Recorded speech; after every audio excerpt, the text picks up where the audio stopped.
उद्धारा जगतधारा देई सर्वासावर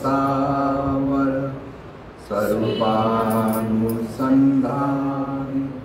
चित्तरमो निरंतर काम क्रोधादिक थारा मिळून चंतरे अखंडित वसो चित्ते तूच अनंता सर्वांतरी शरीरी हरिदारी कन्या पुत्रादी परिग्रही अनासक्त असो चित्त आसक्त त्वत् अनुग्रही मिळो धन मिळो मान मिळो लौकिक आगळा सोडविला परिमद मोह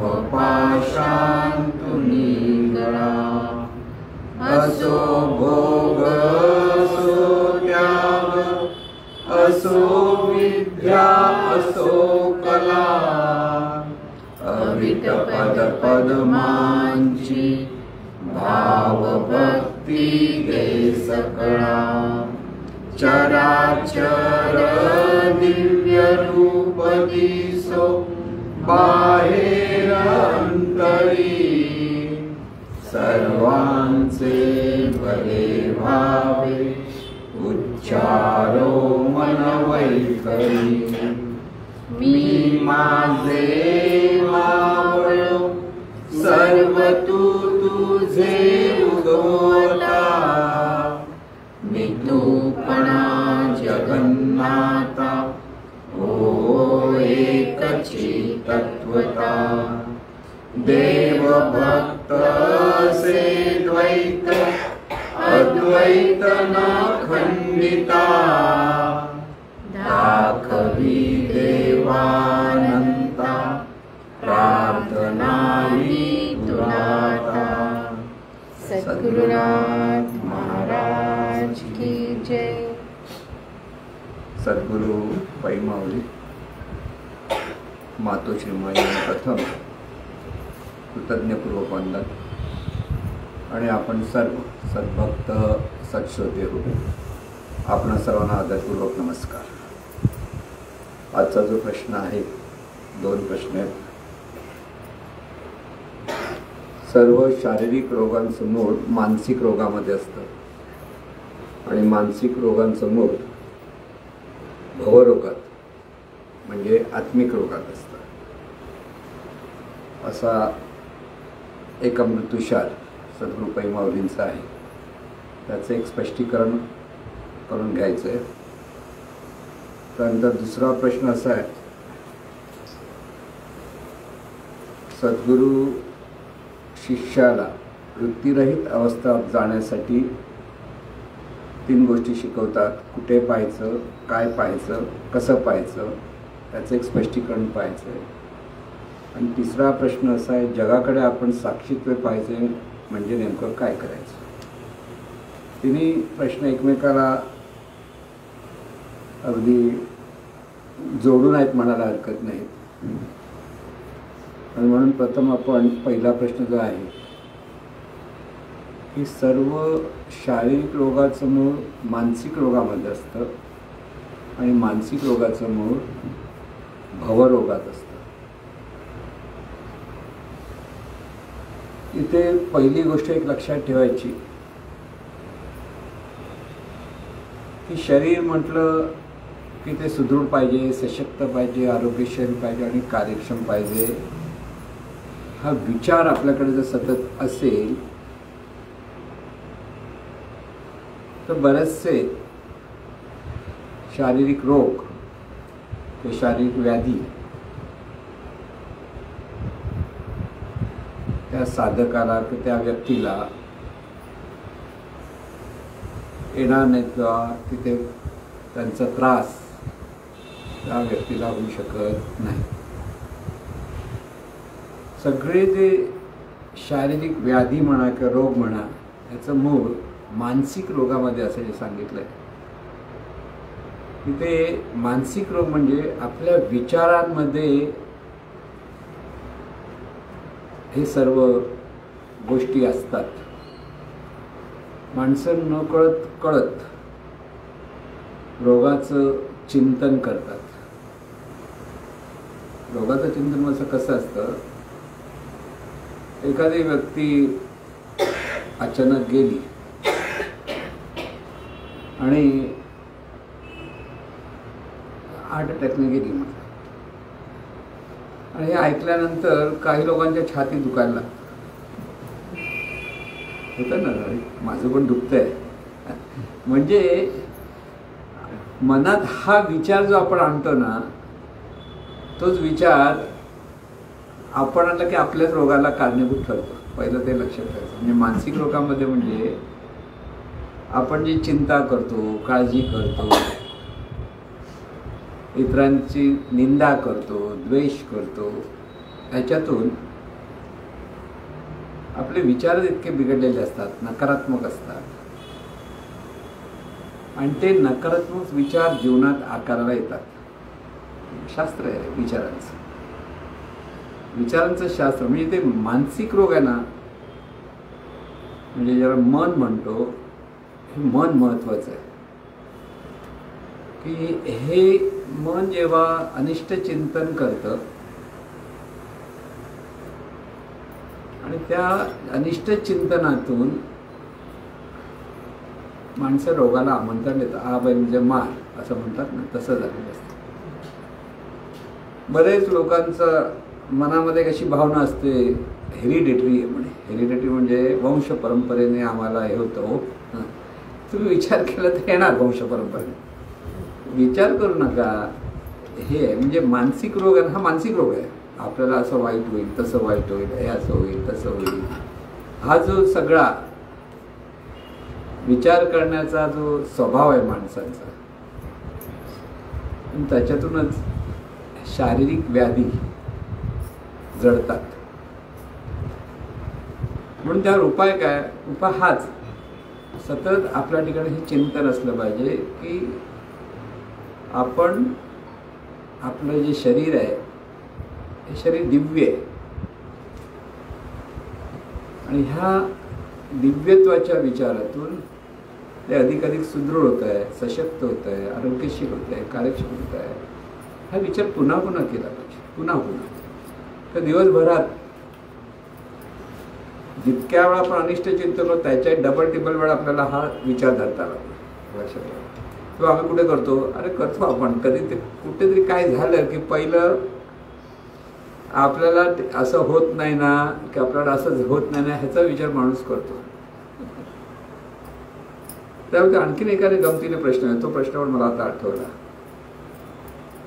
आपले बबन गायकवाड त्यांनी प्रश्न विचारला. त्यामुळे एका प्रवचनकाराने असं पूर्वी प्रवचन केलं होतं की मला आरोग्य हा शब्द आवडत नाही, कारण त्यात रोग आहे. आरोग्य शब्द रोग आहे.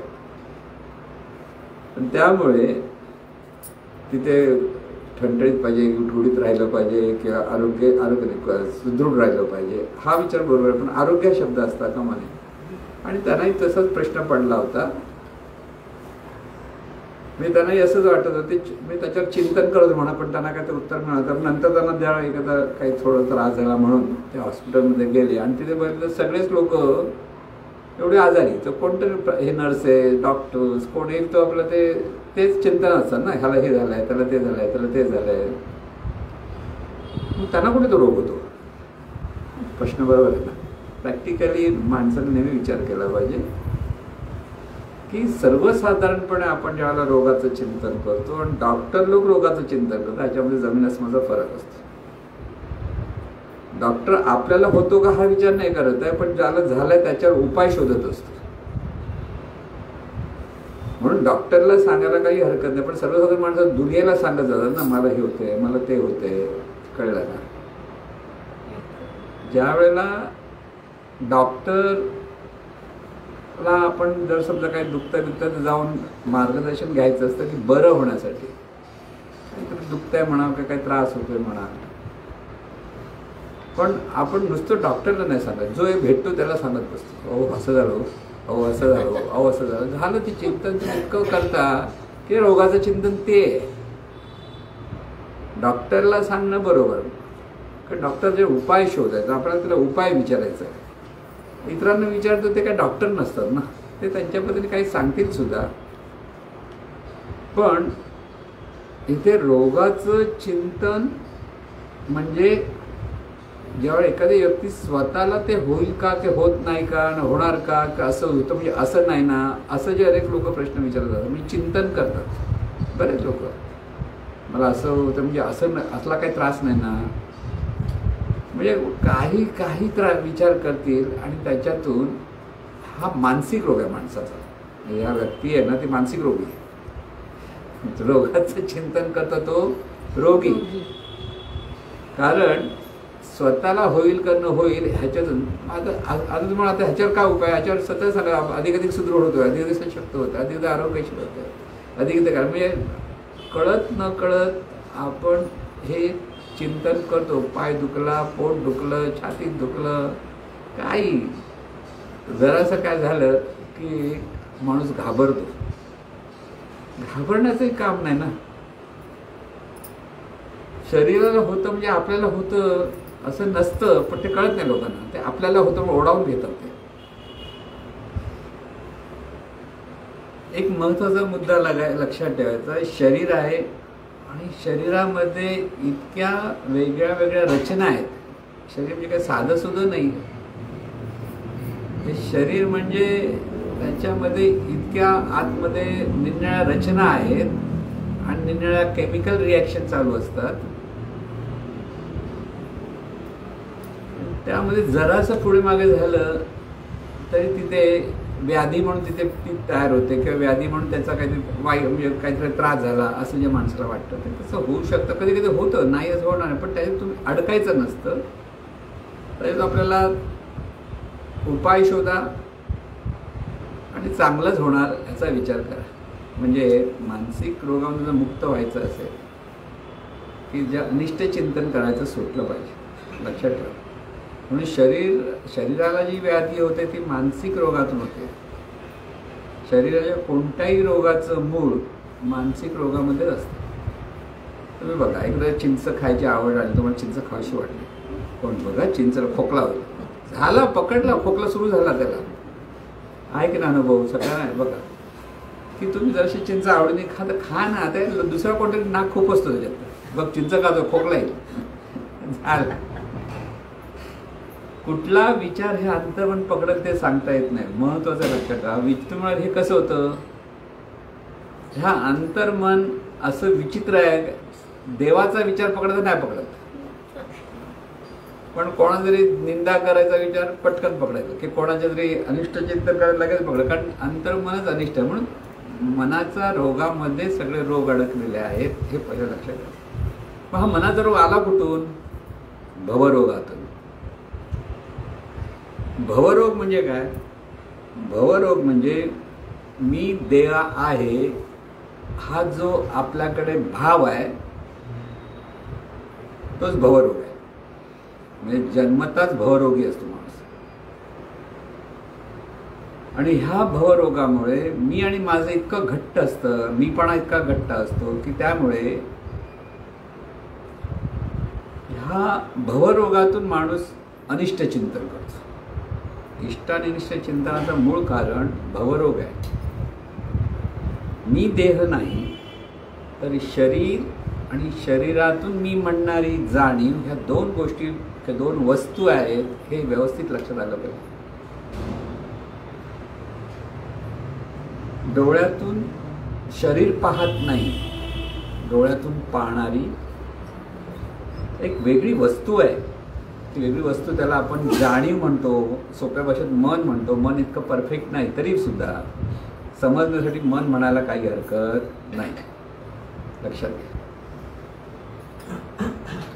म्हणून ही जी जाणणारी जी शक्ती आहे, म्हणजे डोळ्यातून पाहते, कानातून ऐकते, नाकातून गंध जाणते, जिभेतून चाखते आणि त्वचेच्याद्वारे स्पर्श जाणते, म्हणजे ती 5 ज्ञानेंद्रिय जी आहेत ती सर्व ज्ञानेंद्रिय कार्यरत जिच्यामुळे होतात तिला जाणीव म्हणतात, म्हणजे जाणणारी शक्ती.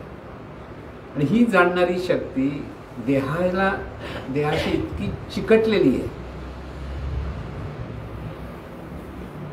की त्या शक्तीला आपण देह आहोत असं सहजपणे वाटतं. त्याला माया बिया सगळी कारणं सांगतात, पण खरं सांगायचं तर ही जाणीव देहामुळे जगात प्रगट झाली म्हणून तिचं देहावर अत्यंत प्रेम आहे. म्हणून प्रत्येक माणूस स्वतःवर प्रेम करतो. जगामध्ये सगळ्यात जास्त प्रेम कोणावर करतो? प्रत्येक व्यक्ती स्वतःवर म्हणजे देहावर.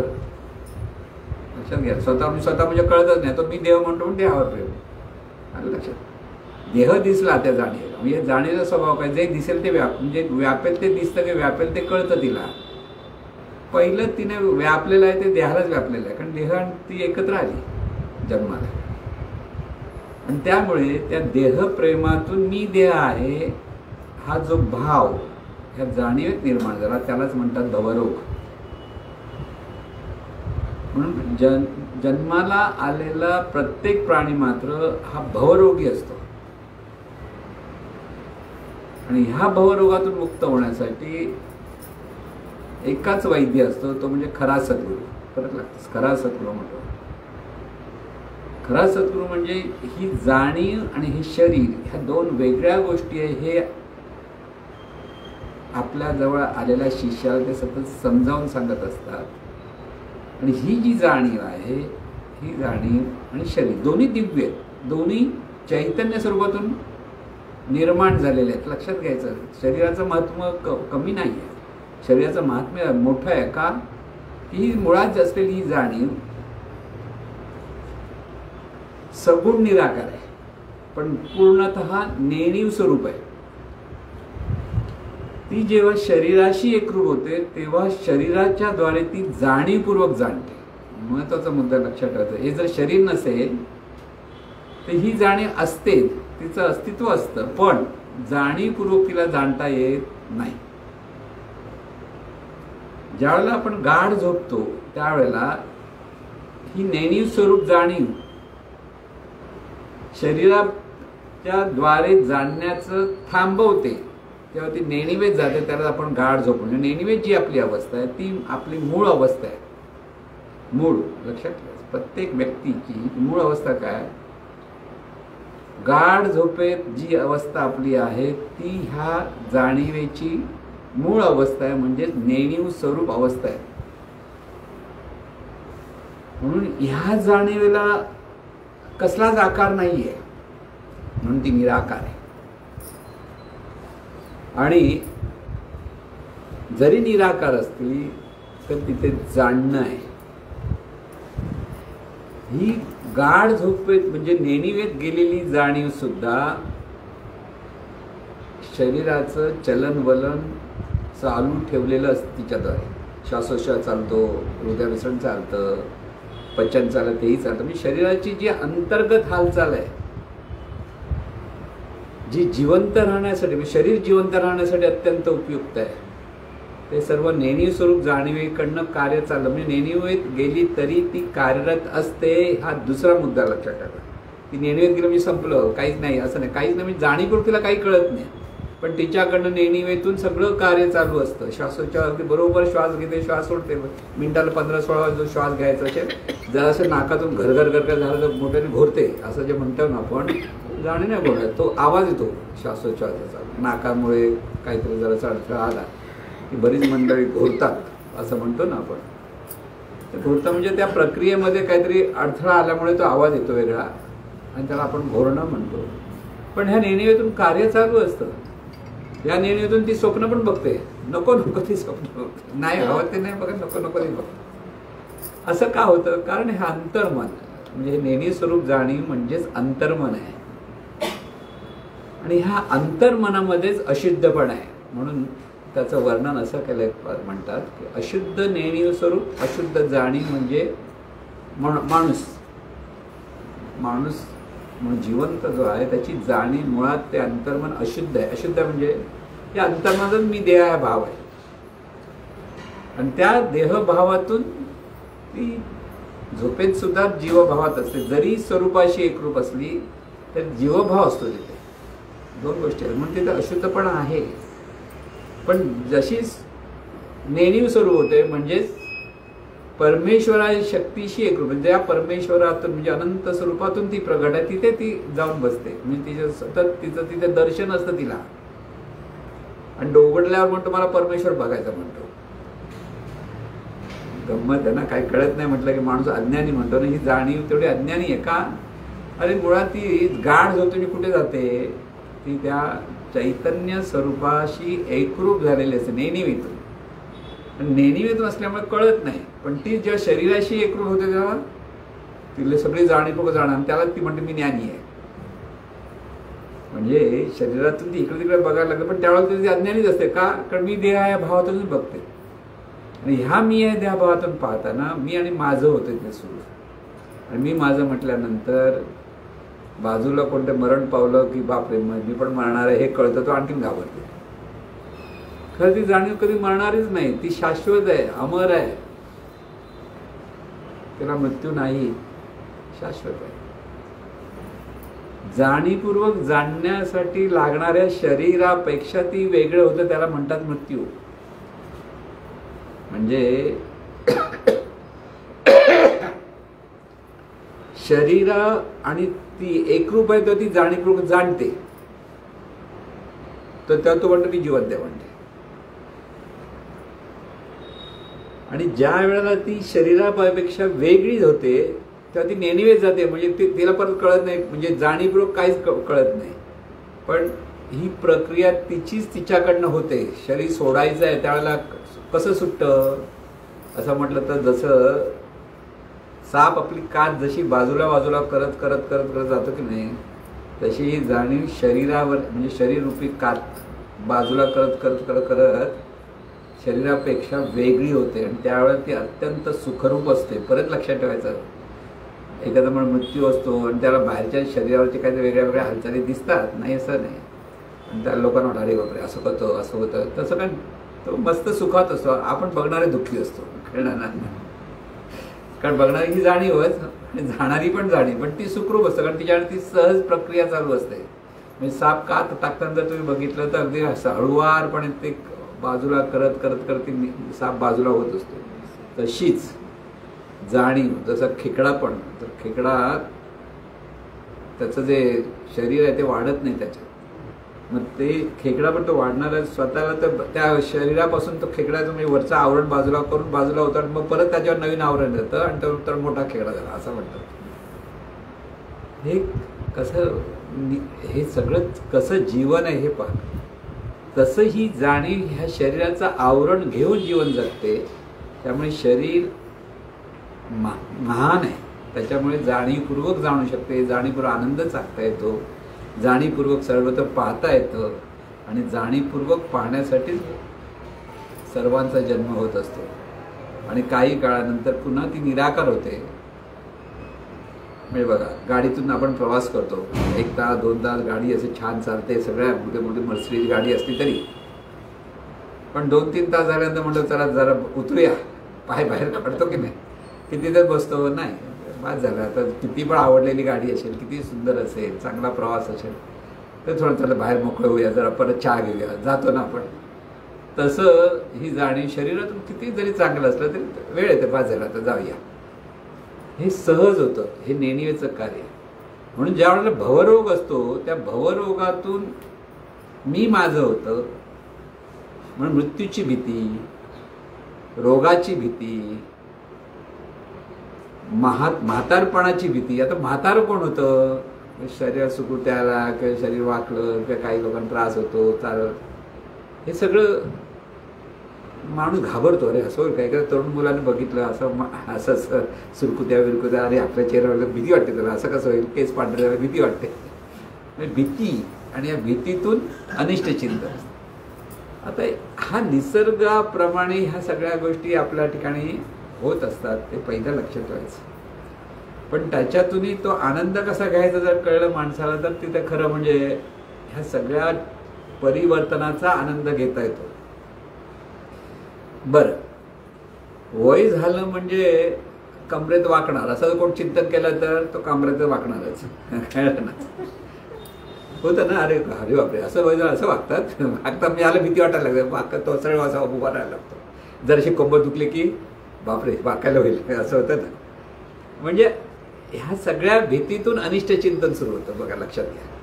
आणि ह्या अनिष्ट चिंतनातून मानसिक रोग आणि मानसिक रोगातून शारीरिक रोग, म्हणजे अशा ह्या सगळ्या गोष्टीचं एका पाठोपाठ. म्हणून सगळ्याचं मूळ काय? भवरोग. भवरोग म्हणजे काय? आपण मी देह आहे आणि ह्या मी देहातून मी आणि माझं आणखी मीपणातून जे आपण जीवन जगतो हे ह्या भवरोगाचं लक्षण आहे. आपण म्हणतो भवरोग कशावरून?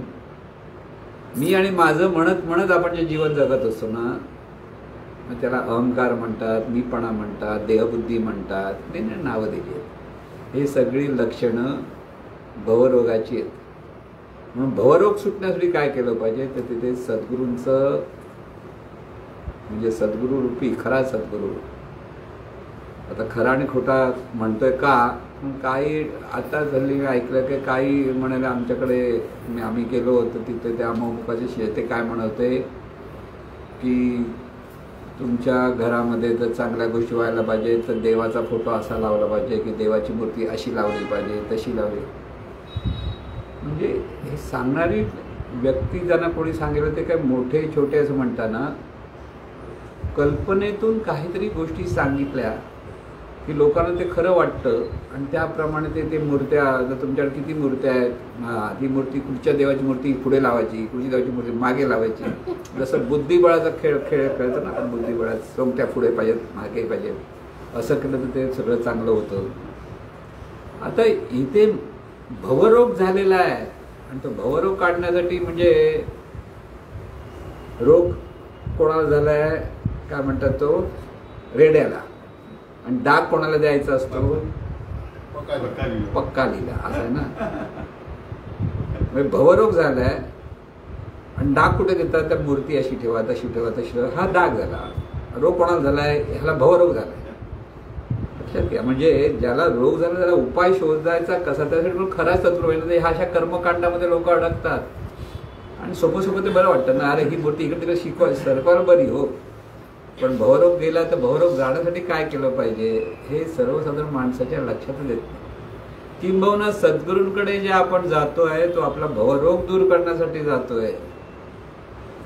त्यासाठी एकदा सांगून एकदा ऐकून एकदा तयार होऊन होत नाही. तिथे सद्गुरूंचं सतत सद्गुरूंना सोडताच कामा नाही खरं सांगायचं. कारण तिथे पुन्हा पुन्हा पुन्हा त्यांच्याकडनं श्रवण झाल्याशिवाय हा भवरोग जात नाही. भवरोग हा मानसिक रोग आहे, लक्षात ठेवा. शारीरिक रोग नाही आहे, स्थूल नाही आहे, तो अत्यंत सूक्ष्म आहे. कारण मी मानसिक रोगापेक्षाही अत्यंत सूक्ष्म असा भवरोग आहे. पण तो जाणीवेलाच झालेला आहे. जाणीवेच्या ठिकाणी तो रोग आहे. म्हणून ती जाणीवच ह्या भवरोगामुळे मनरूपाने वागते. म्हणून मग मन आणि जाणीवमध्ये काय फरक आहे? स्वस्वरूपाच्या विसरात ही जाणीव ज्ञानेंद्रियाच्या द्वारे जगातील विषयाशी आनंद मिळवण्यासाठी संबंध ठेवते.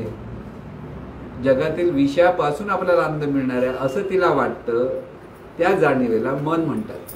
म्हणजे अशुद्ध जाणीव म्हणजे मन आणि शुद्ध मन म्हणजे जाणीव. लक्षात ठेवा. म्हणजे जाणीव मन सारखं का? मुळात ती जाणीवच आहे.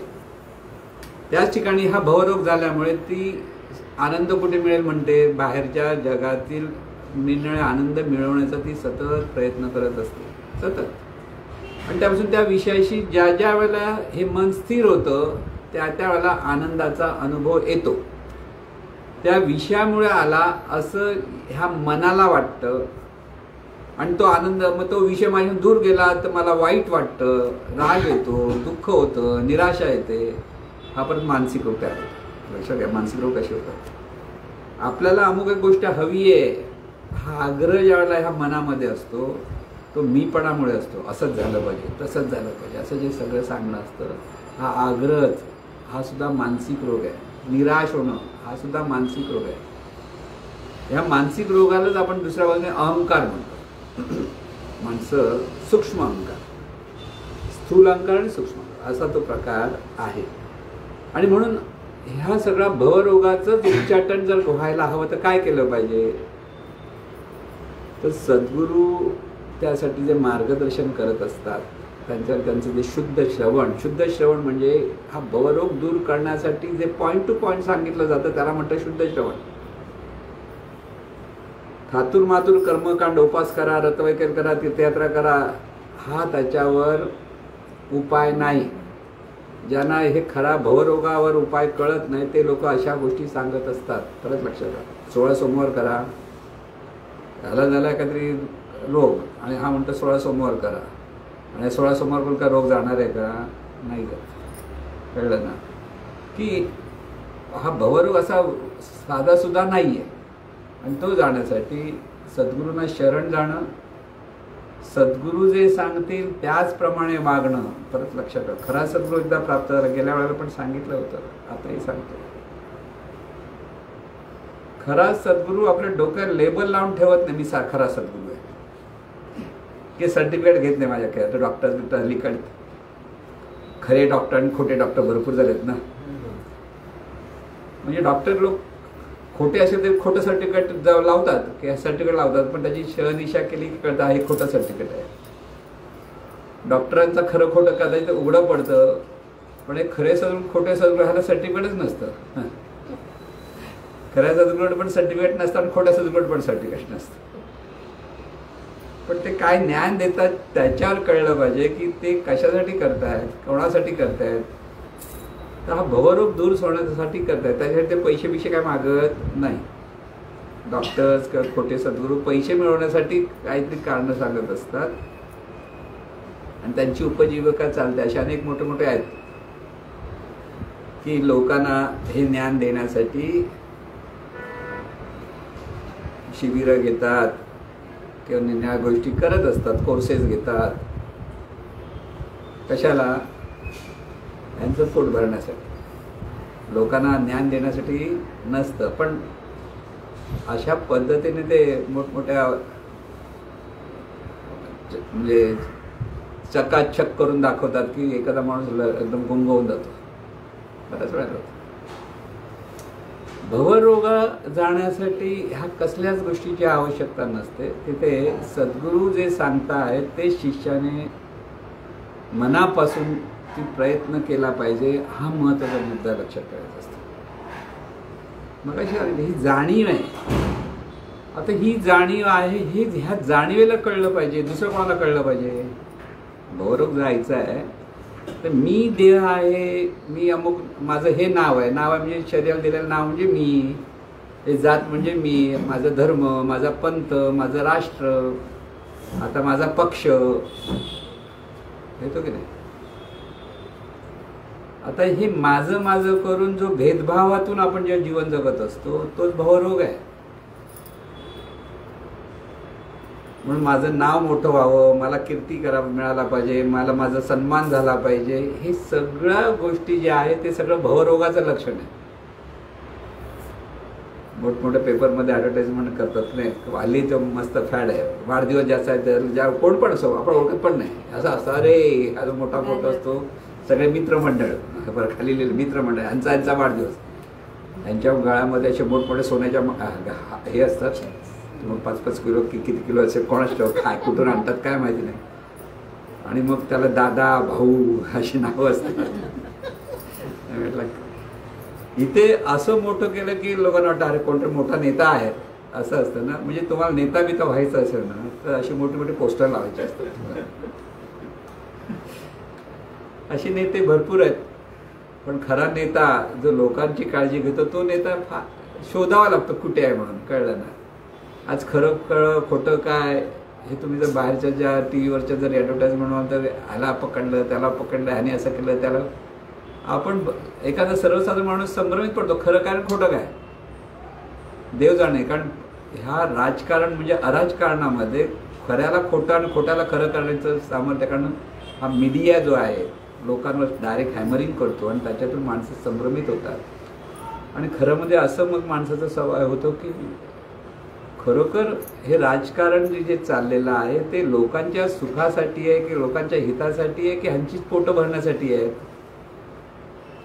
सगळीकडे जेव्हा आपण ह्या पाहतो आणि त्याच्यात बाजूला जाऊ द्या, तर महत्त्वाचं काय, हा माणसाच्या मनामध्ये संभ्रम होणं, जात धर्माच्या नावाखाली आपण श्रेष्ठ कनिष्ठ ठरवणं, आपला धर्म श्रेष्ठ आहे, आम्ही सनातनी आहोत असं म्हणणारे भरपूर लोक असतात. जिथे मी आणि माझं आलं तिथे तुम्ही किती मोठ्या देवाचं नाव घ्या, धर्माचं नाव घ्या, पंथाचं नाव घ्या, पक्षाचं नाव घ्या, तिथे हा भवरोग आला हे लक्षात ठेवा. म्हणजे ज्याला ज्ञान आहे तो कळतं की हा भवरोगी आहे, दुसरं काय नाही. मग त्या भवरोगाचं दूर होण्यासाठीच संतांकडे म्हणजे खऱ्या सद्गुरूकडे गेलं पाहिजे. आणि ते खरे सद्गुरू काय करतात, साधा उपाय. साधा उपाय काय, जे मी माझं आहे ते तू बाजूला कर. पण मी माझं बाजूला कसं करायचं तेच कळत नाही. कारण शरीर मी इतकं घट्ट आहे की तू शरीर नाही असं सांगितलं तर हो म्हणतो, पण परत शरीर म्हणजेच मी ह्याच्याकडे इतका चिकटलेला असतो, त्यामुळे हा भवरोग जाता जाणारा नाही पटकन.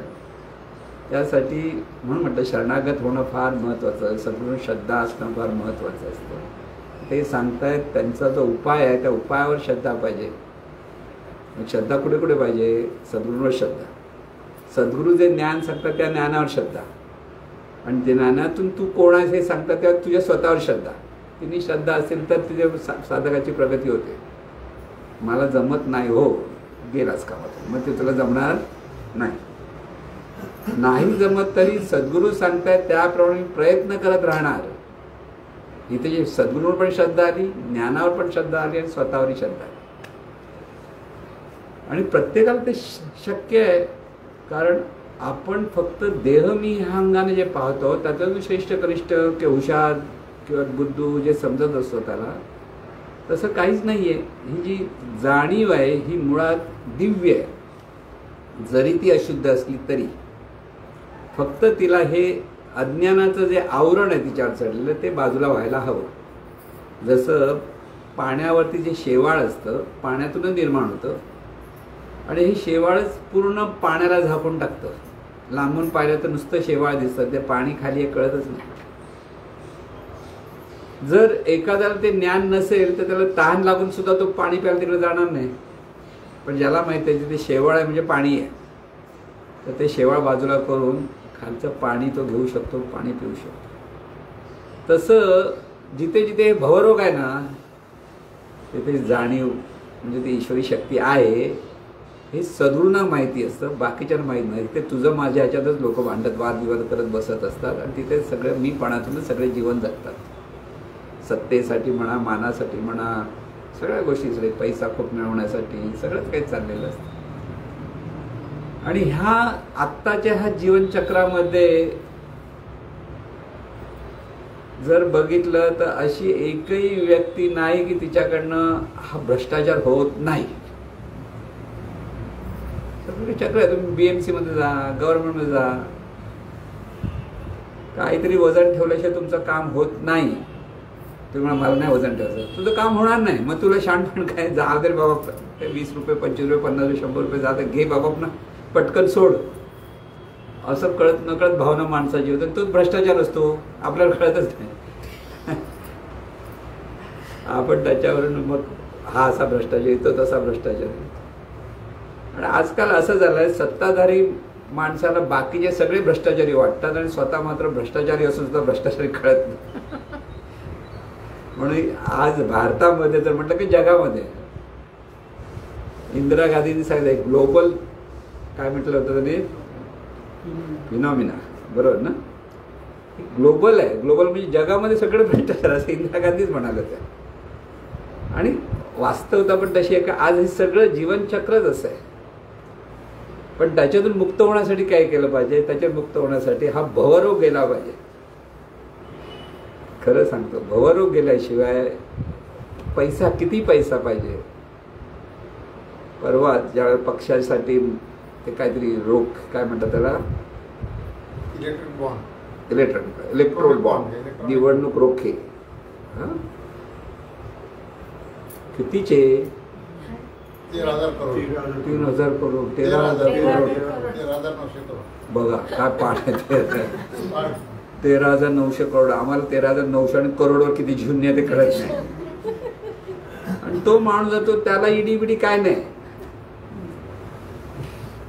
आणि पक्ष घेतात ते पक्षाला पण ईडी नाही. म्हणजे तुम्ही बघा कुठे नाहीये. ज्या वेळेला ह्या सगळ्या चक्र आहे, जीवन चक्रच असं झालं आज की कोणताही साधा माणूस म्हणजे कोणी असो तो सगळीकडे. आणि जर खरोखर जर ईडी ही स्वतंत्र झाली आणि तिला सांगितलं जर शोध, तर तो हात जोडेल, नको रे बाबा, जिथे जातो तिथे आहे, काय करू, कोणाला धरू आणि कोणाला सोडू. म्हणून इथे फार कठीण गोष्ट आहे बघायला लागलं. अगदी विनोद आहे मानवी जीवनाचा, पण त्याच्यासाठी उपाय म्हणजे भवरोग गेला पाहिजे. सगळ्यात लक्षात ठेवा की मी आणि माझं बाजूला झालं तरच होतं, आणि मी माझं बाजूला जाण्यासाठी सद्गुरूंचं मार्गदर्शन असावं लागतं. आणि सद्गुरू काय शिकवतात हा महत्वाचा. जे मी आणि माझेपणातून आपल्या ठिकाणी सतत आपण काहीतरी करायला प्रवृत्त होत असतो, रिॲक्ट होत असतो. सतत क्षणाक्षणाला आपल्याकडे काहीतरी बोलावं असं वाटतं, कसला तरी चांगला वाईट विचार असतो, कसला त्या विचाराला लक्ष नसतं, आपण असेच विचार गुंतलेलं पण असतो, किंवा काही TV सिरियल पाहत असतो. ह्या सगळ्यातून आपल्या ठिकाणी नकारात्मक गोष्टींचं एवढं चक्र चालू असतं की तो जीवभाव जात नाही, उलट तो अधिक अधिक घट्टच होत असतो. म्हणून सद्गुरू सांगतात ते परत लक्षात ठेवायचं, मी म्हणणारी ही जाणीव आहे. मी शरीर म्हणजे मी ह्या भावातून माझं नाव गाव जात धर्म जे मला चिटकवलंय मी, त्याचा आणि माझा काही संबंध नाही. लक्षात घ्या, अगदी स्पष्ट कळलं पाहिजे. शरीराचा माझा संबंध आहे म्हणजे हा जाणीव आहे माझा, म्हणजे मी जाणीव मी म्हणते ती जाणीव. या जाणीवेने लक्षात घेतलं पाहिजे शरीर हे वाहन आहे, इन्स्ट्रुमेंट आहे. कशासाठी? जाणीवपूर्वक आनंद चाकण्यासाठी, जाणीवपूर्वक ज्ञान प्राप्त करण्यासाठी शरीर आहे. म्हणून शरीराला कृतज्ञतेने रोज नमस्कार करा. उठल्यानंतर शरीरामुळे तू आता आनंद बघणार आहे, शरीरामुळे तुला चांगलं ज्ञान पाहायचं आहे, म्हणून स्वतः शरीराला कृतज्ञतेने नमस्कार करा पहिला. तू आहेस बाबा म्हणून, साथीला आहेस तू, बरोबर आहे ना. आणि शरीर साथ नाही सोडत, पण शरीर स्वतःहून काहीच करत नाही. जाणीव साथ सोडते शरीर, त्याला म्हणतात मृत्यू. तरी घाबरतो, अरे तूच त्याला शरीराची साथ सोडणार आहेस. ते आपल्याला कळत नाही, जाणीव कळत नाही. पण एकदा जर लक्षात आलं की ही जाणीव आहे आणि ही जाणीव स्वतंत्र आहे, लक्षात ठेवा. ती आपण केवळ जाणीव आहोत आणि ती कशी आहोत? सगुण निराकार, म्हणजे आपल्याला आकार नाही. मग शरीराचा आकार जो माझा म्हणतोय कसं, खरं का खोटं? खोटं आहे. समजून घ्या, शरीर म्हणजे मी नाही. म्हणजे काय? हा शरीराचा आकार, म्हणजे मी सुंदर आहे, किंवा असं छान दिसतो, असं सगळं आपल्याला वाटतं. आरशात बघून बघतो की नाही आपण, असे बघतो असे बघतो असे बघतो. अरे तू नाही बघत, ते शरीराला बघतोयस. तू वेगळा आहेस परत, कारण तुला रंगरूपच नाही. मग काय म्हणजे फेअर अँड लवली लावायला काय गरज नाही. शरीराला फेअर लवली लावतोस, ठेवायला काय हरकत नाही. पण त्यामुळे मी गोरा झालो नाही, शरीर गोरं असतं की शरीर सावळं असतं, लक्षात घ्या. भारतीय माणूस सावळाच असतो, म्हणून सगळे भारतीय देव सावळे आहेत. राम सावळा, कृष्ण सावळा, शंकर सावळा, कारण भारतीय माणूस सावळा आहे. पण डोक्यात गोरा गोरा कुठून आलं? इंग्रजांनी आपल्यावर जे आपल्याला गुलाम करून टाकणार, इंग्रज म्हणतात ते बरोबर असं जेव्हा अंतर्मन वाटायला लागतं, गोरा म्हणजे मोठा असं वाटायला लागलं. आणि मग मी गोरा म्हणजे चांगला असं लोकांना वाटतं. म्हणजे गोरेपणाचं जे कौतुक आहे ना, ते सुद्धा देवभावच. कारण तुला गोरेपण पण नाही आणि काळं पण नाहीस, तू सावळा आहेस. सावळा म्हणजे रंग सावळा नाही, सहा वळा म्हणजे तू ईश्वरी शक्ती आहेस, तो सावळा आहे. लक्षात घ्या. सहा म्हणजे परमात्मा, त्याच्याकडे वळा. त्याच्याकडे वळलास की तू ते लक्षात घेतलंस की तू जे आहेस ते ती तू जाणीव आहेस, हे लक्षात ती ही जी. आता हे सतत लक्षात ठेवायला काय केलं पाहिजे? सद्गुरूंचं सतत ऐकावं लागतं. कारण थोडा वेळ विसरतोस तू परत. कारण हा भवरोग असा आहे, गेल्या गेल्या गेला वाटतो आणि पटकन चढतो. येतो जातो पण होतं. काही वेळा लोक शांत, मी आता शांत आहे वगैरे सगळं वाटतं मला. कुठून तरी कोणतरी काहीतरी कानावर पडतो आणि जो भडका उडतो की तो अरे होता कुठे अहंकार तिथंच बसलेला असतो, जातच नाही, तो गेल्यासारखा वाटतो. म्हणजे काही रोग असते, काही खरूच असते बघा, औषध लावलं गेल्यासारखी वाटते आणि जरासं खा झालं परत खाल्लं परत दिसतं ते होतं ना. तसं त्याच्याही पेक्षा खतरनाक आहे हा भवरोग. म्हणजे अगदी त्या देवाला, जो मुळात देव आहे त्याला जीव करून टाकलेलं आहे त्याने. म्हणजे काय म्हणायचं त्याला की त्या जीव म्हणजे काय, गरीब बिचारा, काहीच कळत नाही. आहे कोण, राजा आहे, पण ह्या जीवभावाने स्वतःला भिकारी समजतो म्हणतात ना, तसं आहे. म्हणून तू मुळात जाणीव आहे म्हणजे तू ही दिव्य शक्ती आहेस, ईश्वरी शक्ती असे लक्षात ठेवायचं. ही ईश्वरी शक्ती किती सामर्थ्यशाली आहे ह्या जाणीवेने स्वतःकडे हे लक्षात घेतलं पाहिजे. ती स्वतःला शरीरापुरती समजते आणि शरीराच्या सगळे गुण अवगुण स्वतःला चिटकवते. अहंकार म्हणजे काय, शरीराच्या अपेक्षेत स्वतःला संकुचित केलंय, ती संकुचित नाही आहे. तुम्ही एका क्षणात कितीतरी हजारो किलोमीटर लांब असलेल्या चंद्राला पाहता. कोण पाहतं, ही जाणीव पाहते. कुठे चंद्र आणि कुठे आपण, कुठे सूर्य आणि कुठे आपण. क्षणात, किती किती क्षणात, तिच्या इतकं स्पीड कुठचंच नाही भौतिक ह्याच्यामध्ये. की मनापेक्षाही स्पीड असलेली कोणती वस्तू जगात आहे, कोणतीच वस्तू नाही. कारण जिथे जिथे आकार आला तिथे तिथे गुरुत्वाकर्षण येतं. म्हणजे सगळे नियम जे येतात ना, ते गुरुत्वाकर्षण म्हणा किंवा त्या ज्यावेळेला आपण म्हणतो पाण्यावर जी बोट सहजपणे चालेल वेगाने, तितक्या वेगाने गाडी रस्त्यावर चालणार, कारण गाडीला तिथे घर्षण असतं, विरोध असतो, त्यामुळे त्या वेगाला थोडंसं मर्यादा येते. पण हवेत चालतं त्याला अधिक घर्षण नसल्यामुळे ते अधिक वेगाने जातं, विमान अधिक वेगाने जातं. पण जाणीवेला घर्षण करणारं असं काहीच नसतं, कारण ती निराकार आहे.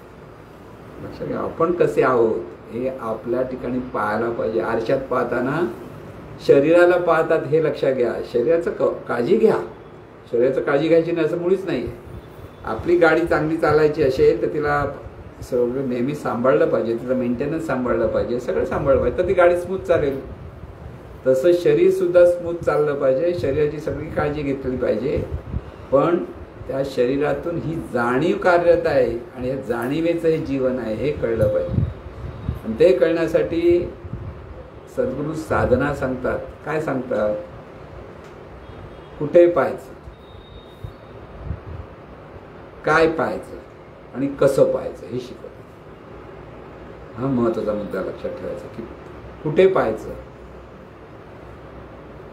काय पाहायचं आणि कसं पाहायचं. बरोबर आहे ना प्रश्न. आता कुठे पाहायचंय, आधीच विचार करा. कुठे पाहायचं, तू कोण आहेस तिथे पाहायचं. मी कोण आहे, मी म्हणणारं हे कोण आहे तिथे पाहण्याचा प्रयत्न करणं. दिसणार नाही पण तिथे पाहणं म्हणजे तिथे जाणण्याचा प्रयत्न करायचा. पाहणं म्हणजे डोळ्याने पाहणं नाही, जाणणं आहे. मी कोण आहे हे जाणता आलं पाहिजे. मी अमुक तमुक, मी नावाचा गावाचा तसा तू नाहीयेस. आणि ते नाही आहे कळायला काय करायचं, कुठे पाहायचं कळलं पाहिजे. कुठे आहे, जिथे जाणीव आहे त्या जाणीवेने जाणीवेकडे पाहायचं. ते कुठे पाहायचं लक्षात. कसं पाहायचं, डायरेक्ट तुला जाणीवेला पाहता येणार नाही. तर समोर जे जे दिसतं ते पाहताना कोण पाहतं हे पाहायचं. ते कसं पाहायचं समजून घ्या काय म्हणतात. कुठे पाहायचं, ही जाणीवच आहे, ईश्वरी शक्तीच आहे हे जाणण्याचा सतत प्रयत्न करायचा, सतत चिंतन. आहे कोण, जाणीव आहे. आहे कोण, जाणीव आहे. शरीरातून ही जाणीव कार्यरत आहे हा विचार. म्हणजे जाणीव आहे इथे जाणण्याचा प्रयत्न, अनुभवण्याचा प्रयत्न करायचा आपल्याला. जाणीवेला जाणीवेचा अनुभव यायला हवा. आज जाणीवेला जाणीवेचा अनुभव नाही, जाणीवेला सर्व जगाचा अनुभव आहे. कोण काय करतं, कसं करतं, हे असं आहे तसं आहे. याने त्यासाठी निरनिराळी ज्ञानाची भांडारं आहेत. प्रत्येक गोष्ट पाहण्याच्या मागे आपण लगेच लागलेलो असतो. पण तिथे मी पाहतो म्हणताना देहभावातून ही जाणीव सर्व जगाला अनुभवत असते. पण स्वतःचा तिला अनुभव नसतो. हे रोगाचं मूळ कारण आहे. म्हणून तो भवरोग दूर करण्यासाठी जगाकडे जे पाहशील त्यावेळेला हा पाहणारा कोण आहे, जाणणारा कोण आहे, हा विचार सतत द्यायचा. मग कसं पाहायचं, सतत विचार करा. कोण आहेस, कोण पाहत आहे, चालतंय, कोण चालतंय, शरीर चालतंय, या शरीराला चालवणारा आणखीन कोण आहे. लक्षात घ्या. तुझ्या सत्तेने वेदासी बोलणे, सूर्यासी चालणे. काय म्हटलंय, तुझ्या सत्तेने वेदासी बोलणे, सूर्यासी चालणे तुझ्या सत्तेने. ऐसा तू समर्थ ब्रह्मांडाचा स्वामी, वर्मय जाणवी शरण आलो. कोण कोणाला शरण झाला पाहिजे, ह्या जाणीवेने ह्या स्वतःच्या स्वरूपाला शरण गेलं पाहिजे. दुसरं कोणतंच नाही. की सूर्य उगवतो, कोणामुळे उगवतोय. वेद म्हणजे हे ज्ञान प्रगट होतं, कोणामुळे होतं, तर त्या स्वरूपामुळे होतं. म्हणजे स्वरूप कुठे आहे, सर्व विश्वाला व्यापून असलेलं ते स्वरूप आहे. मग या स्वरूपाचा अनुभव कसा घ्यायचा आहे, तो तुझ्याकडेच घ्यायचा आहे. जिथून तू पाहतो आहेस, जाणतो आहेस, तिथेच तुला अनुभव घ्यायचा आहे. बाहेर तुला अनुभव मिळणार, कारण ते न दिसणारं अदृश्य अव्यक्त असं ते स्वरूप आहे. लक्षात अनुभवता येणार नाही. समोर पाहशील तर तुला रूपं दिसतील, सगळ्या रूपामध्ये तू गुंतत असो ते दिसेल, आणि मग बघता बघता विसरून जाशील.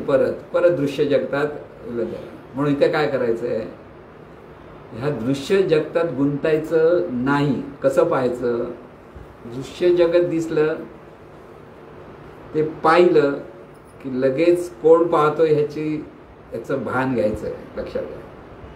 दिसे ते तू पाहे, ओळख तू दृष्ट्यासी वळवणी. असे ते सत्यत्वे सहज सुखमय, वृत्ती त्यजुनी. दिसे भासे सारे तुझवरती, तू न दिससी. तुला तू लक्षाया सहज समजानेच असे. काय सुंदर सांगेल बघा. दिसे ते तू पाहे, समोर सगळीकडे पहा, पण कोण पाहतं हे पहा, त्याला ओळख. म्हणून वळख दृष्ट्यासी वळ पटकन वळ. सावळा म्हटलं ना, वळायला शिकवलं ते. वळलाच तर सावळा, नाही तर बावळा. लोक बावळे जास्त आहेत, सावळे नाहीत. म्हणून कृष्ण सावळा आहे, राम सावळा आहे, त्यांना वाटतं तो शरीराचा रंग सावळा आहे म्हणून म्हणतो. तिथे सतत तिथे त्या श्रीरामाला, श्रीकृष्णाला दिव्यत्वाची जाण होती, म्हणून त्यांचं सगळं तिथे भवरोगच नव्हता, म्हणून जीवनात आनंद होता. आपल्याला मात्र सगळ्या गोष्टीमुळे थोडंसं काय मिळालं की सुख होतं, नंतर दुःख होतं. हे सगळं वरखाली चाललेलं असतं, कारण आपल्याला ही जाणीव शुद्ध व्हायला पाहिजे ते कळत. म्हणून सोपा मार्ग आहे. काय सोपा मार्ग, उपास तपा रत वैकल्य, काही करायची आवश्यकता येत नाही, तीर्थयात्रा करायची आवश्यकता नाही, कुठेतरी आणखीन काय नवस बस करायची आवश्यकता नाही. मग आपली कोल देवता बिवता सगळी काही आहे ती ही जाणीवच आहे. हे लक्षात आलं तुला स्वरूप कळेल. ही जाणीवच आपलं स्वरूप आहे. म्हणजे आपण खरे, ही जाणीव म्हणजे आपण आहोत हे कळलं पाहिजे. ही जाणीव मुळात अनंत स्वरूप आहे, ती ह्या देहातून कार्यरत आहे. आणि त्यासाठी जे दिसेल ते पाहतानाच लक्षात घे कोण पाहत आहे. पाहणारी ही शक्ती आहे. मग आता कुठे पाहायचं आणि कसं पाहायचं सांग. मग काय पाहायचं, एकदा तू पाहता पाहता पाहता बाहेरच्या सगळ्या गोष्टीपासून जेव्हा निवृत्त होशील आणि त्या निवांत अवस्थेमध्ये तुला तुझा अनुभव येईल, ते पाहायचं असतं. तुम्हाला तिथे काय दिसणार, काही दिसणार नाही, कारण दिसणारी वस्तूच नाही तिथे. लक्षात घ्या. पण एक शांत निवांत अशी अवस्था तिथे निर्माण असते. बाहेरच्या जगातले कोणतेही विचार तिथे उरत नाहीत. विचार उरलाच तर ते हा देवत्वाचा विचार असेल किंवा तोही असतो नसतो अशी अवस्था असते. आणि हे असतं ते अनुभवायचं आहे. म्हणजे जाणीवेने आपण जाणीव आहोत याचा अनुभव घ्यायचा असतो. आणि एवढंच केलं तर त्या अनुभवातून पुन्हा पुन्हा ते केलं म्हणजे पार झालो असंही नाही, कारण हे करणारं कठीण आहे. मग त्यासाठी पुन्हा पुन्हा पुन्हा पुन्हा सद्गुरूंचं शुद्ध श्रवण करून त्याची त्या अंगाने परत परत साधना करावी लागते. याला साधना म्हणतात. डोळे उघडे करून सगळीकडे पहा आणि पाहताना कोण पाहतो ते पहा. समुद्राच्या किनारी गेला, चौपाटीवर गेला, चौपाटीवर जाताना काय करतो, समुद्र पाहतो, हो छान छान वाटतं, वारं छान आलं, बरोबर वाटतं, तेवढं पुरतं. मग भेळवाला दिसतो, मग उंटवाला दिसतो, घोड्यावर चालतो, अरे चल घोड्यावर बसवायचं, उंटावर. तू कोणाचं विसरला, गेलास फुकट. सगळं पहा, सगळ्याचा आनंद घे. आणि कोण घेतं?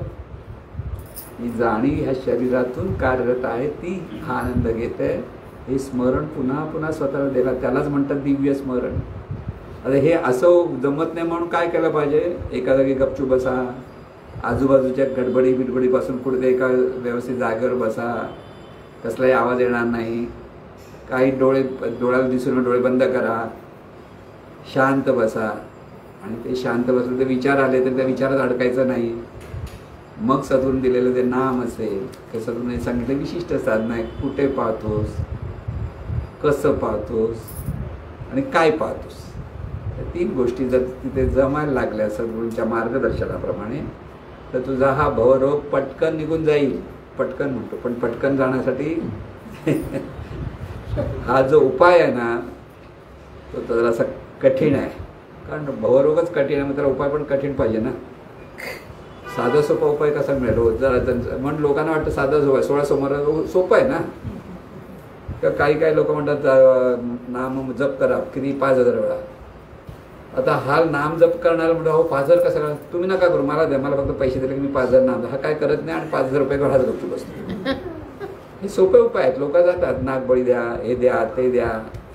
ह्याच्यातून भवरोग कुठेही जाणार नाही. लक्षात घ्या, आपल्या ठिकाणी आत्मश्रद्धा ज्यावेळी प्रगट होते की आहे ती ईश्वरी शक्तीच आहे, त्यावेळेला हा भवरोग दूर गेलेला असतो. म्हणजे त्याला संत म्हणतात, सद्गुरू म्हणतात. म्हणून खरे सद्गुरू, खरे संत हे ह्या भवरोगातून मुक्त असतात. त्यांना त्या भवरोगाचं काही पडलेलं नसतं आणि ते स्वतः मुक्त असतात म्हणून इतरांना मुक्त करण्यासाठी प्रयत्न करतात. का? त्यात त्यांचा आनंद असतो. पर्सनल एवढे पैसे मिळाले पाहिजे, ते पैसे मिळाले, हा काही गोष्ट तिथे नसते. म्हणून ते निरपेक्ष असतात. हे निरपेक्ष असणं ही पहिली खूण असते ज्यांच्याकडे भवरोग नाही त्यांची. परत लक्षात घ्या, ते सर्वांना हा भवरोग दूर करण्यासाठी प्रयत्न करत असतात. पण डॉक्टर किती पेशंटला सांगतो असं करू नको. आता मधुमेहाच्या पेशंटला सांगतो हे औषध घे, औषध, पण गोड खाऊ नकोस किंवा असं खाऊ नकोस. पण आंबे दिसले, जाऊन देऊ, एक आंब्याने काय होतंय, एक आंबा नाही खात, परत दुसरा आंबा, तिसरा आंबा. म्हणजे आंब्याच्या सीझनमध्ये मग हे वाढलो. नियम आहे तो. डॉक्टर बिचारा जातो, डॉक्टर काय डोक्याला हात लावणं, काय करणार, होतं ना असं. तसं सद्गुरू सांगतात म्हणजे शिष्य सगळे ऐकतात असं नाही. ऐकण्यासाठी सद्गुरूला सतत डोळ्यासमोर आणावं लागतं. बाबा तू आहेस म्हणून मी आहे, तू आहेस म्हणून मी आहे. हीच भक्ती तिथेच करावी लागते. म्हणून सद्गुरूची भक्ती कशी आहे? तुलाच तुझा फायदा होण्यासाठी. सद्गुरूचा फायदा काय होत नाही, तू भक्ती करतो. सद्गुरू सांगतात कंटेंट नाही, स्मरण कर. पण सद्गुरूंचं स्मरण असेल तर तू स्मरण करशील ना. इथे सद्गुरूचं स्मरण इतकं असलं पाहिजे की उठता बसता सद्गुरू मनात येईल, त्या सद्गुरू काय सांगतात त्याप्रमाणेच आपल्याला झालं पाहिजे. ही सहज भावना तिथे होते. सद्गुरू सांगतात हो असं केलं, 5 झालं, थोड्या वेळा 5. काय एका ठिकाणी मी ऐकलं आहे का नाही, सद्गुरू एवढी साधना बिधना सांग, अशी साधना करायची एवढी गरज नाही, थोडंसं केलं की 5 झालं हो, दिवसभर आपण आपलं काम करायचं. असं जात नाही. लोकांचा भ्रम आहे हा सगळा. कारण हा भवरोग जाण्यासाठी जो खरा साधक असतो त्यालाच कळतं किती कठीण आहे प्रयत्न करायला लागल्यावर. पण तो येतो जातो. म्हणून एकदा तो भवरोग गेला की मग साक्षीभाव जातो. लक्षात ठेवा, साक्षीभाव म्हणजे काय? जे मीपणातून मी सगळीकडे पाहत असतो तोच तो ईश्वरत्वातून सर्वत्र पाहतो, चैतन्य भावातून पाहतो. ते जे सर्व पाहत असताना तो कशातही गुंतत नाही, तो स्वतःच्या आनंदात मग्न असतो. त्याला म्हणतात साक्षीभाव. समोर इष्ट अनिष्ट चांगल्या वाईट गोष्टी घडत असतात, ते तो पाहतो. पाहत नाही असं नाही, त्याला कळतं चांगलं आहे वाईट आहे, पण तो त्यात अडकत नाही. कारण तो या सर्वाहून वेगळा आहे. लक्षात घ्या, वेगळा आहे म्हणजे त्याला कशातही अडकायचं नाही, तो मुक्त आहे. खरा मुक्त म्हणजे हा की कसल्याही बंधनात तो नसतो, तो आनंदाने, पण तरी सुद्धा त्याच्या जवळच्या माणसांसाठी तो परत देहावर येऊन त्यांच्याशी तशाच पद्धतीने वागतो. परत हे लक्षात ठेवा, वागतो म्हणजे आनंद देण्यासाठी. तो स्वतः आनंदी असतो, इतरांना आनंद मिळवण्यासाठी तो प्रयत्न करत असतो. त्याला म्हणतात साक्षीभाव. साक्षीभाव म्हणजे नुसता बघतोय असं नाही. नाहीतर बघा, मी साक्षीभाव नर समुद्रात कोणते मेलो मेलो ओरडत आहे, साक्षीभावाने पाहतोय, मी नाही जाणार. अरे उपयोग काय तुझा, तू साक्षीभावाने पाहून त्याला वाचवायला धाव. मरतोय माणूस, पाण्यात बुडतोय, तर हा म्हणतो मी साक्षीभाव, तर मी कसा जाणार, मी साक्षीभावाने पाहतो. याला साक्षीभावाने म्हणतो. मदत करण्याची उपजत भावना असते, प्रत्येकाला मदत व्हावी, काही आपल्यामुळे लोकांना सुख मिळावं, ही जी सहज प्रेरणा असते. आणि त्याच्यातून तो आनंदाने सगळ्या गोष्टी करतो आणि त्याला कसलंही दुःख नसतं.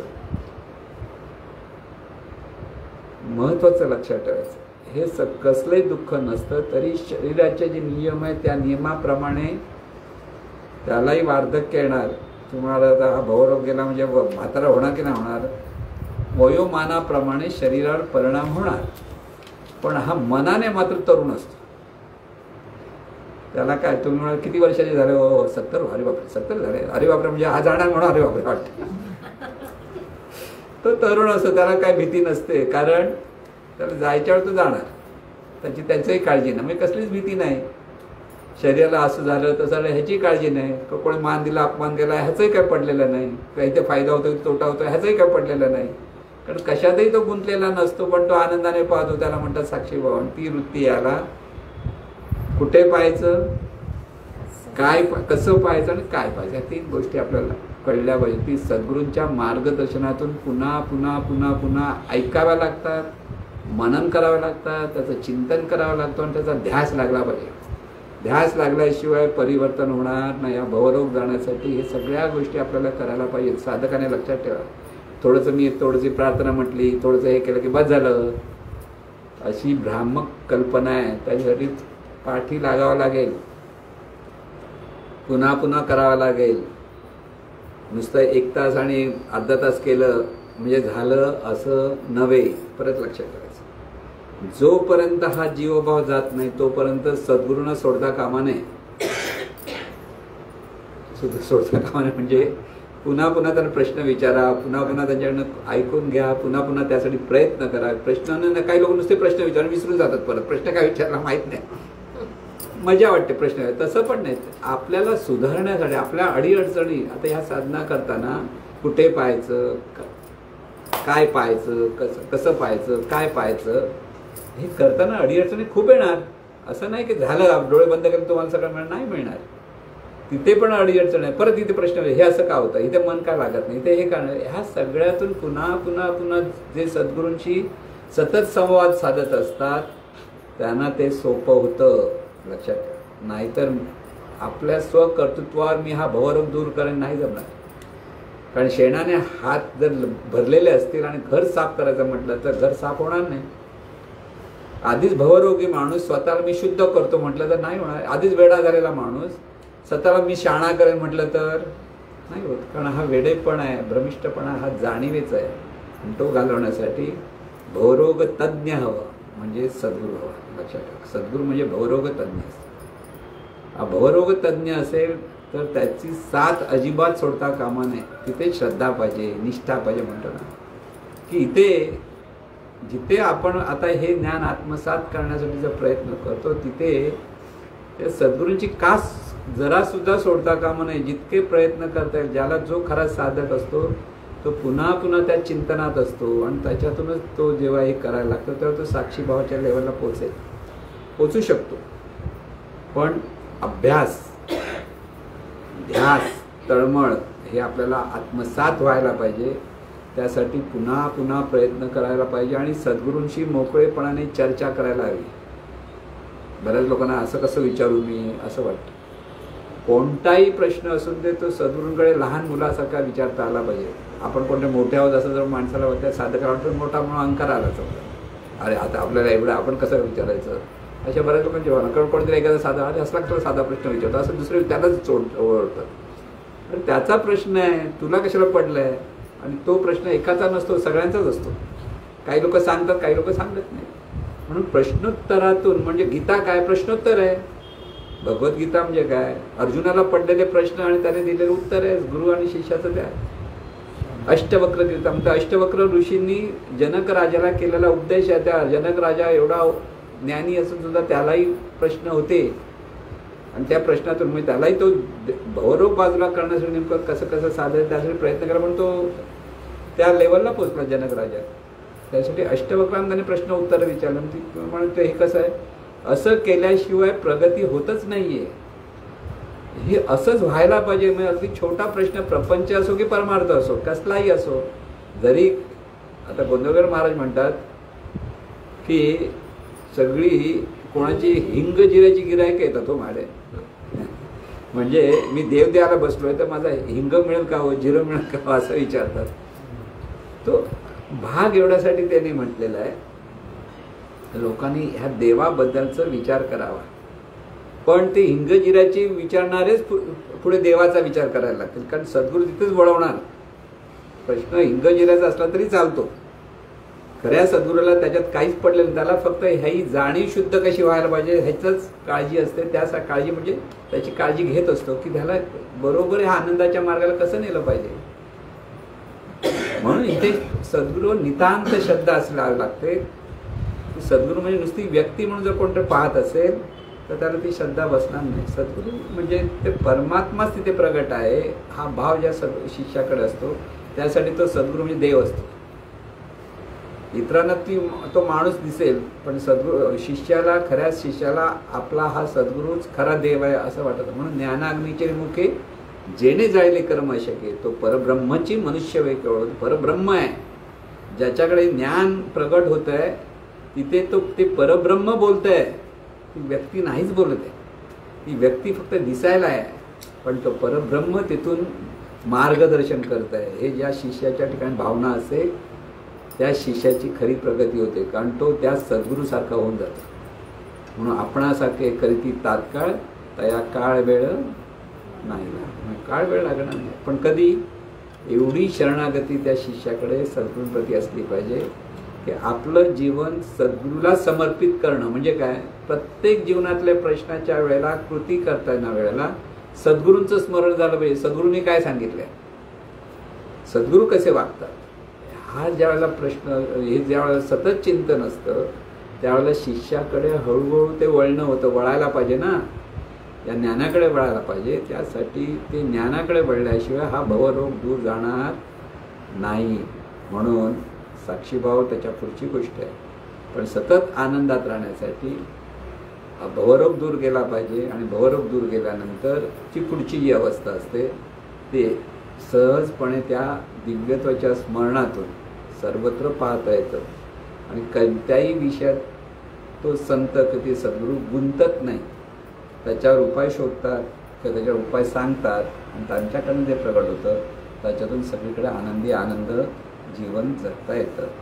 असं आनंदी आनंदी जीवन सर्वांना जगता यावं, त्यासाठी सर्वांचा भवरोग दूर व्हावा अशीच श्री सद्गुरूंच्या चरणी प्रार्थना. हे ईश्वरा सर्वांना चांगली बुद्धी दे, आरोग्य दे, सर्वांना सुखात आनंदात ऐश्वर्यात ठेव, सर्वांचं भलं कर, कल्याण कर, रक्षण कर, आणि तुझे गोड नाम मुखात खंड राहू दे. सद्गुरुनाथ महाराज की जय.